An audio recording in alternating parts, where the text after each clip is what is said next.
Bienvenido una vez más a Héroe de la Fe, una palabra de Dios para transformar su vida, con el hermano Walter.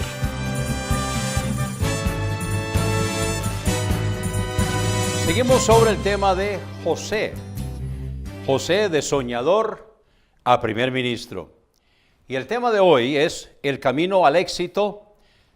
El camino al éxito es pasando por la cisterna y vamos a ver hoy que también la cárcel para luego ser el segundo en el reino. Dos pasajes que vamos a estar viendo hoy, el capítulo 39, versículos 1 y 2. Y José fue llevado a Egipto, y Potifar, oficial de Faraón, capitán de la guardia, varón egipcio, lo compró de mano de los ismaelitas que lo habían llevado allá.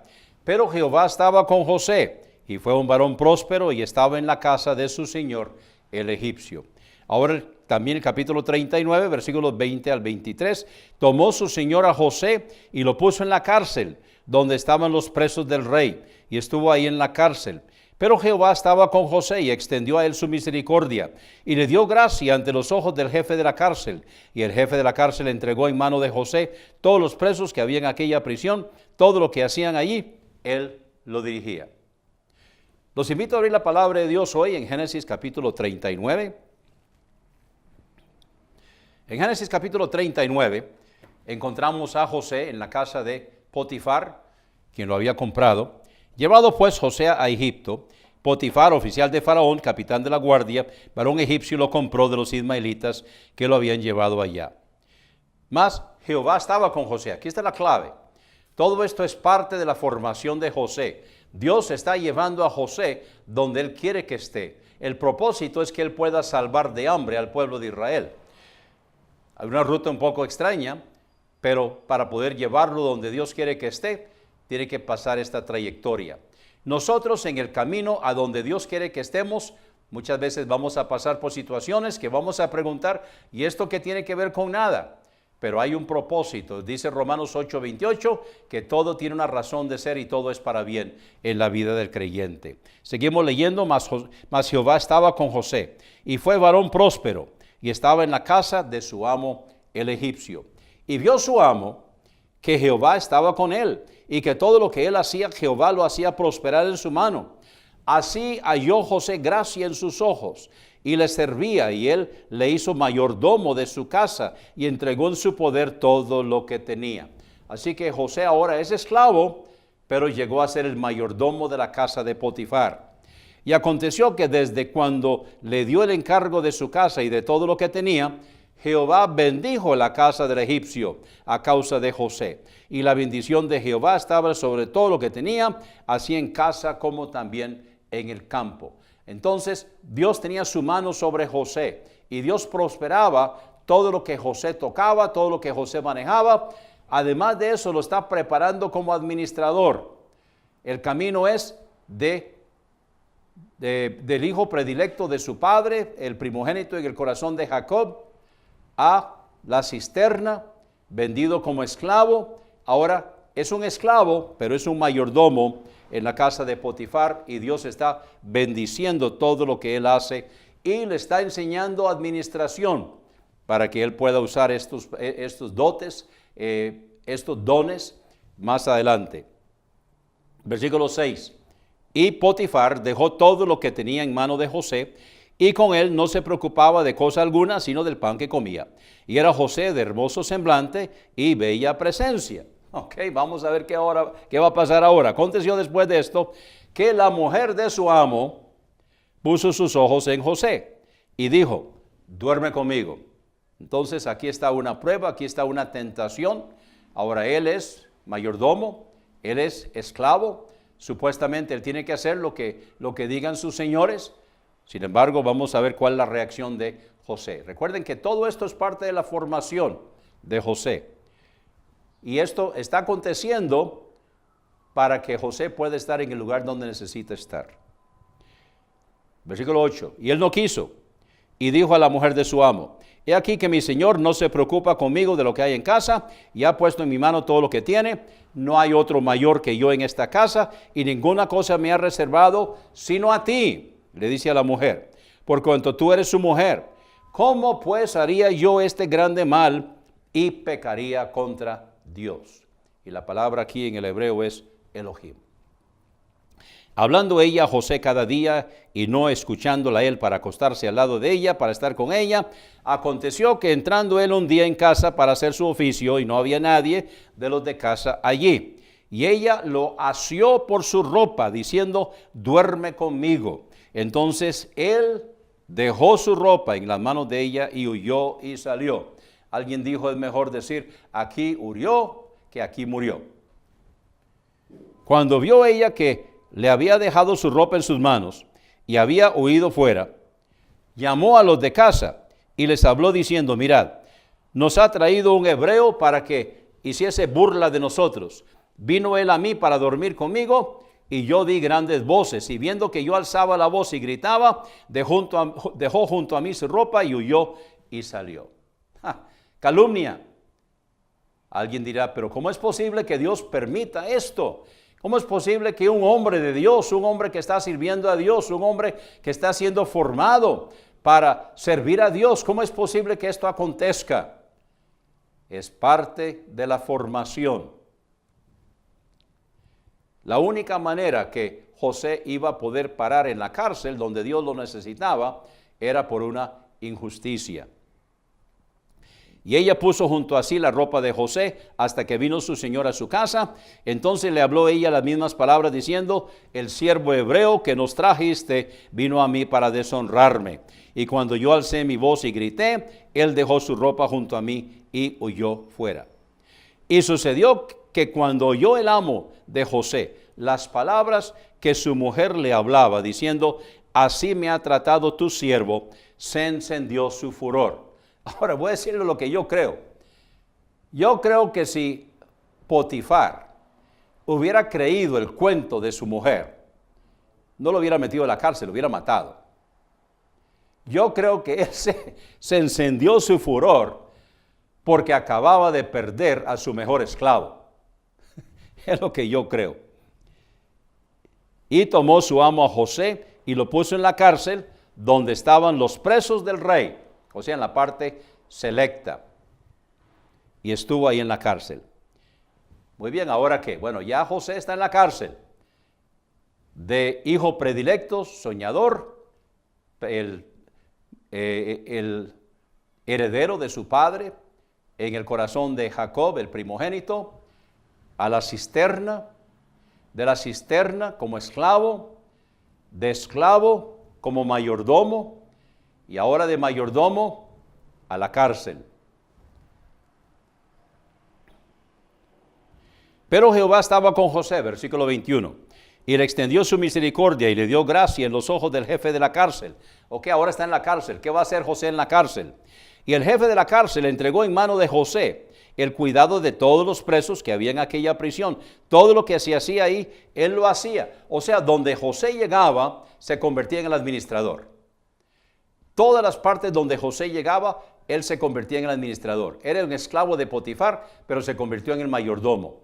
Administraba las cosas que estaban ahí.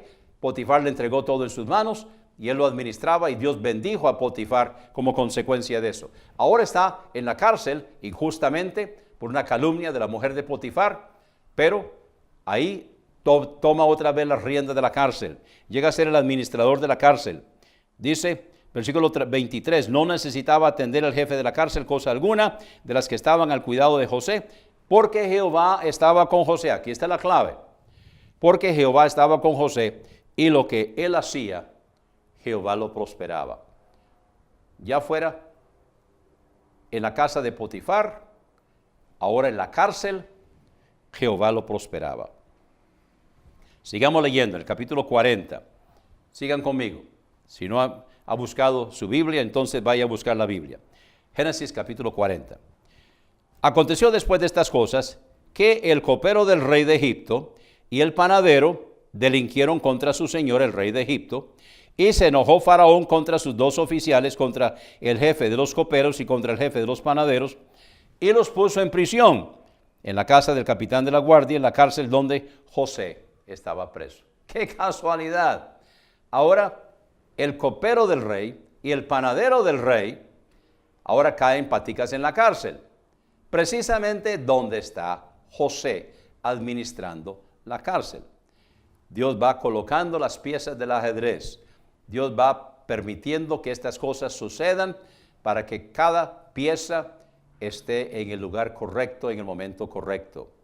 Versículo 4.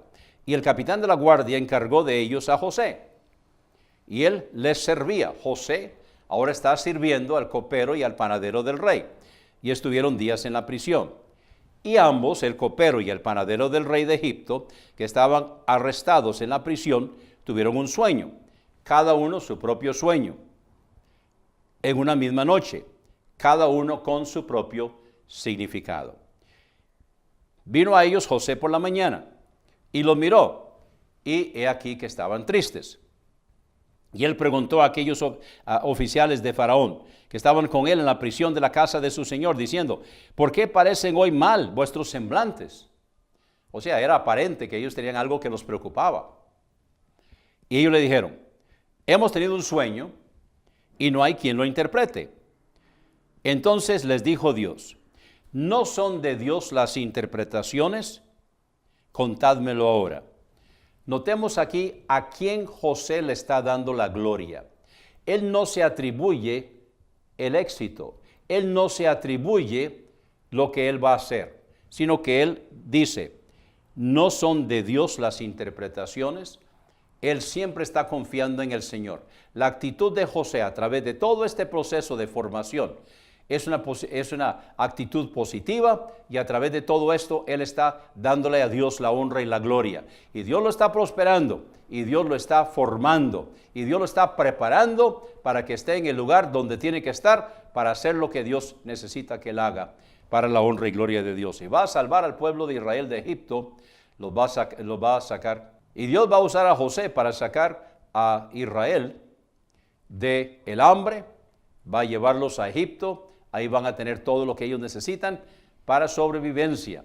Y Dios no permitió que ellos murieran de hambre. Está colocando a José en el lugar correcto para que pueda auxiliarlos y pueda albergarlos en Egipto. Seguimos leyendo. Versículo 9. Entonces el jefe de los coperos contó su sueño a José y le dijo, yo soñaba que veía una vid delante de mí, y en la vid 3 sarmientos, y ella como que brotaba y arrojaba su flor, viniendo a madurar sus racimos de uvas. Y que la copa de Faraón estaba en mi mano, y tomaba yo las uvas y las exprimía en la copa de Faraón, y daba yo la copa en mano de Faraón. Y le dijo José, esta es su interpretación. Los 3 sarmientos son 3 días. Al cabo de 3 días, levantará Faraón tu cabeza, y te restituirá a tu puesto, y darás la copa a Faraón en su mano, como solías hacerlo cuando eras su copero. Y entonces aquí viene lo importante de todo este relato, donde José le dice al copero, acuérdate pues de mí cuando tengas ese bien, y te ruego que uses conmigo de misericordia, y hagas mención de mí a Faraón, y me saques de esta casa, o sea, me saques de la cárcel. Porque fui hurtado de la tierra de los hebreos, y tampoco he hecho aquí por qué me pusiesen en la cárcel. Viendo al jefe de los panaderos, que había interpretado para bien, dijo a José, también yo soñé que veía 3 canastillos blancos sobre mi cabeza. En el canastillo más alto había de toda clase de manjares de pastelería para Faraón, y las aves las comían del canastillo de sobre mi cabeza. Entonces respondió José y dijo, esta es su interpretación. Los 3 canastillos, 3 días son. Al cabo de 3 días, quitará Faraón tu cabeza de sobre ti, y te hará colgar en la horca, y las aves comerán tu carne de sobre ti. Bueno, cada uno de ellos tuvo su sueño. El copero va a ser restituido, el panadero va a ser ahorcado en 3 días. José tuvo que decirle la verdad, José tuvo que interpretar el sueño como Dios le dijo que tenía que hacerlo. Dios está preparando a José a través de soñador, ahora intérprete de sueños. Dios lo está preparando. Va a llegar un momento en que él va a usar este don de intérprete de sueños para llegar a donde Dios quiere que esté. Tiene que pasar de ser el predilecto de la casa de su padre, el heredero, el primogénito en el corazón de su padre, vestido de los colores que vestía el primogénito, a la cisterna, aborrecido por sus hermanos. Lo querían matar, Rubén lo salvó, pero sí lo vendieron como esclavo a los madianitas. Entonces ahora los madianitas lo vendieron como esclavo, llegó a estar en la casa de Potifar. En la casa de Potifar estaba al mando de todo, administraba todas las cosas, era el mayordomo. Y Potifar no se preocupaba de nada, simplemente lo que tenía por delante para comer, todo lo administraba José. Y Dios bendijo a Potifar por la mano de José. Pero la mujer de Potifar, entonces se enganchó, puso ojos en José y entonces quería que se acostara con ella. José se resistió. Finalmente José salió corriendo, dejó su ropa en manos de ella. Ella gritó, lo acusó, finalmente lo acusó con su esposo y su esposo se enojó. Yo personalmente creo que no se enojó con José tanto como se enojó con su mujer, porque perdió a un buen esclavo, perdió al mayordomo de confianza de su casa. Yo creo que si hubiera creído el cuento de la mujer, lo hubiera mandado a matar. Pero José paró en la cárcel porque era ahí donde Dios necesitaba que estuviera. Y luego Dios hizo también que el copero y el panadero del rey pararan en la cárcel. El faraón se enojó con ellos y los tiró a la cárcel. Y ahí estaba José. Y ahí estaba entonces José sirviéndolos a ellos, porque él era el que administraba la cárcel. A través de todo esto, Dios lo va preparando. Ahora, Dios hizo que tanto el copero como el panadero tuvieran un sueño la misma noche. Y José interpretó estos sueños. Uno, el copero va a regresar a ser copero. José le pide, recuérdame delante de Faraón, yo fui hurtado de casa de mi padre. Por favor, restitúyeme. Háblale a Faraón de mí. Y en cuanto al panadero, iba a ser ahorcado en 3 días. Volvemos ahora al capítulo 40 de Génesis, versículo 20. Al tercer día, que era el día de cumpleaños de Faraón, el rey hizo banquete a todos sus sirvientes y alzó la cabeza del jefe de los coperos y la cabeza del jefe de los panaderos entre sus servidores, e hizo volver a su oficio al jefe de los coperos, y dio la copa en mano de Faraón, mas hizo ahorcar al jefe de los panaderos, como lo había interpretado José. Y el jefe de los coperos no se acordó de José, sino que lo olvidó. Parte de la formación, héroe de la fe, Dios lo está preparando y nos está preparando a nosotros también. Muchas gracias por la atención prestada al programa de hoy. Lo espero en el siguiente programa. Dios lo bendiga. Este ha sido el sermón de hoy. Lo invito para que continúe conmigo en el siguiente segmento, donde voy a estar contestando las preguntas que usted me ha enviado. La pregunta de hoy: ¿cómo se sostenía la tribu de Leví bajo la economía de la ley? Muy bien, vamos a Números, capítulo 18.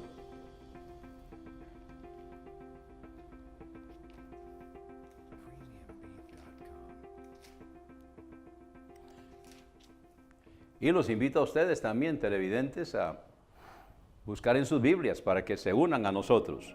En Números, capítulo 18, comenzando con el versículo 20.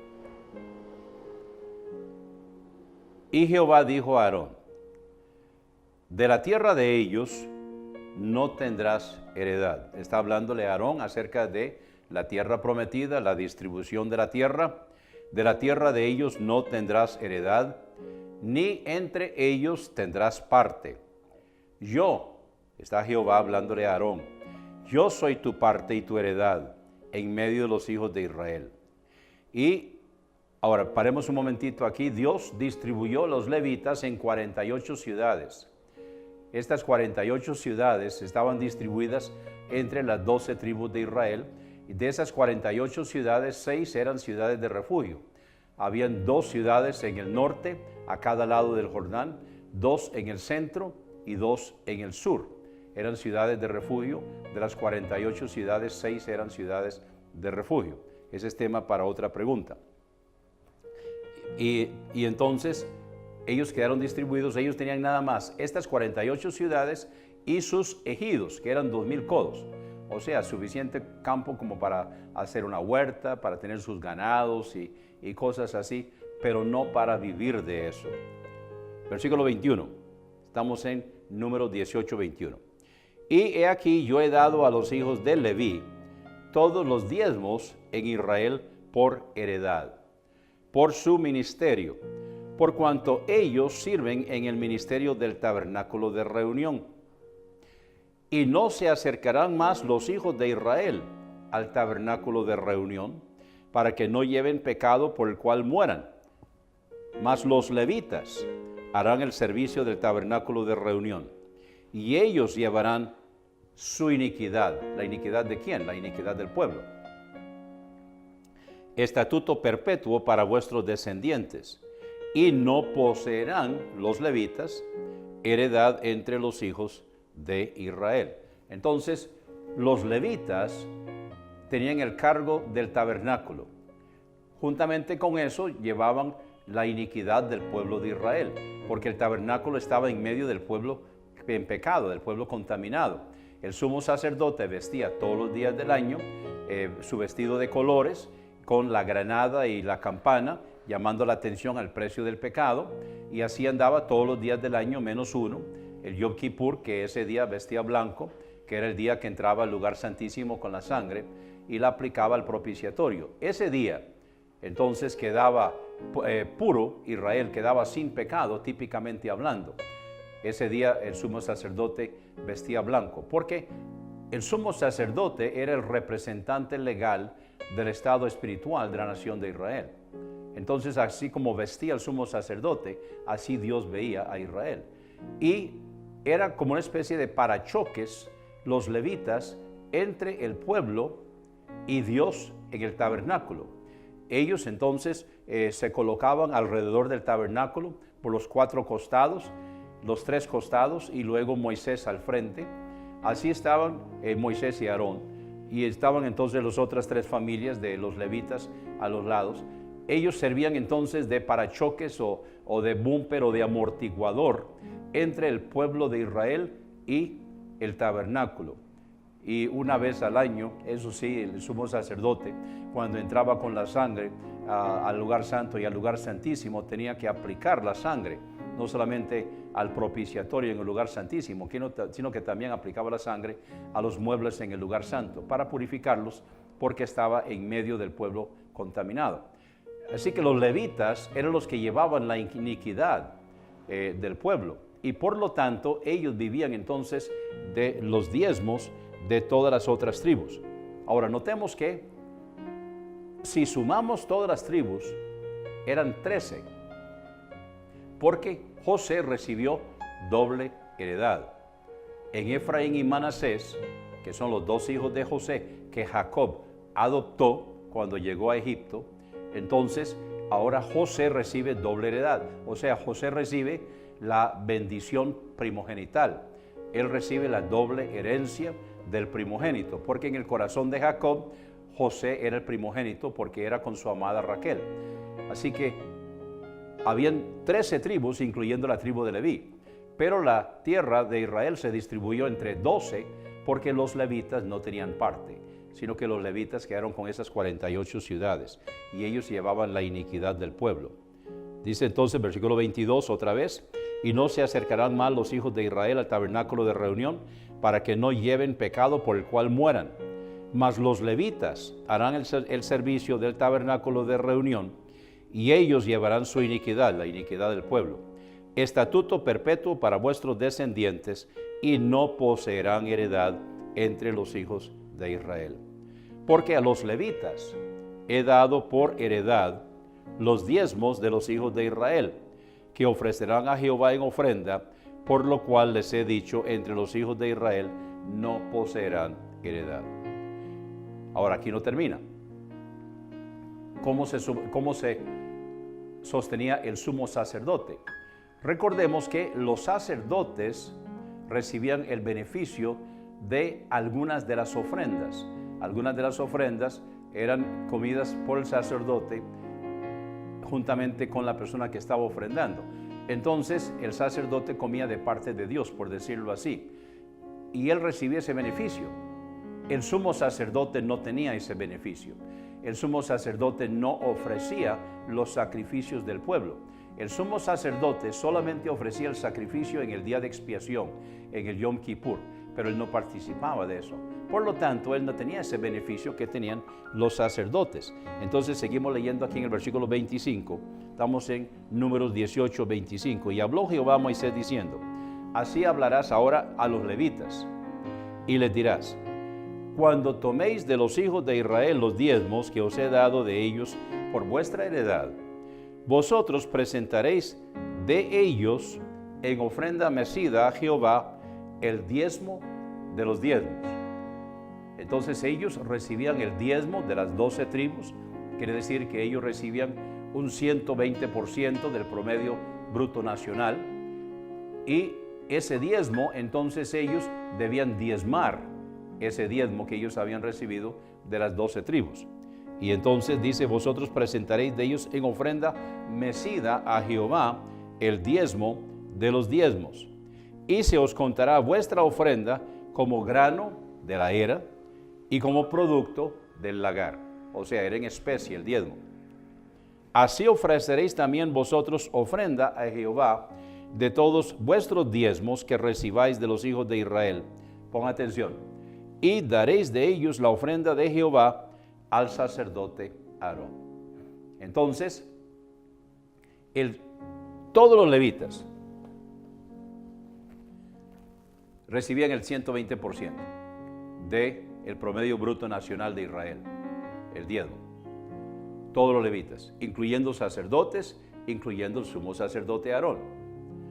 Aparte, o sea, por encima de eso, los sacerdotes recibían una parte de las ofrendas. Ahora, esto era rotatorio, entonces no es todo el tiempo, sino de cuando ellos estaban a servicio en ese momento, y ellos se rotaban. Recuerdan en el caso de la promesa que Dios le hizo a Zacarías, el padre de Juan el Bautista, para que él estaba ofreciendo, pero a él le tocaba el incienso en ese momento. Ellos se rotaban sobre las labores. Entonces, cuando le tocaba al sacerdote esa parte del sacrificio, entonces él participaba de ese sacrificio, era rotativo. El sumo sacerdote no tenía eso, pero entonces el sumo sacerdote recibía. Así que tenemos, todos los levitas recibían el diezmo. Los sacerdotes recibían también el beneficio de algunos de los sacrificios cuando estaban oficiando. El sumo sacerdote entonces recibía el diezmo del diezmo de la tribu de Leví. O sea, la tribu de Leví diezmaba y le daba ese diezmo al sumo sacerdote. Así era la economía del pueblo de Israel en ese entonces. Vamos a 1 Corintios capítulo 9 para ver cómo se aplica eso en nuestro tiempo. En 1 Corintios capítulo 9 dice, comenzando con el versículo 13: ¿no sabéis que los que trabajan en las cosas santas comen del santuario? Aquí está hablando de la tribu de Leví. Y que los que sirven al altar participan del altar. Aquí está hablando de los sacerdotes. Versículo 14: así también ordenó el Señor a los que anuncian el Evangelio que vivan del Evangelio. Entonces, el apóstol Pablo en su carta a los Corintios está diciendo que la economía de Israel en cuanto al diezmo se aplica a nuestros tiempos. Así como el pueblo sostenía con los diezmos la tribu de Leví, quienes se dedicaban a los servicios del tabernáculo, y los sacerdotes recibían beneficios adicionales.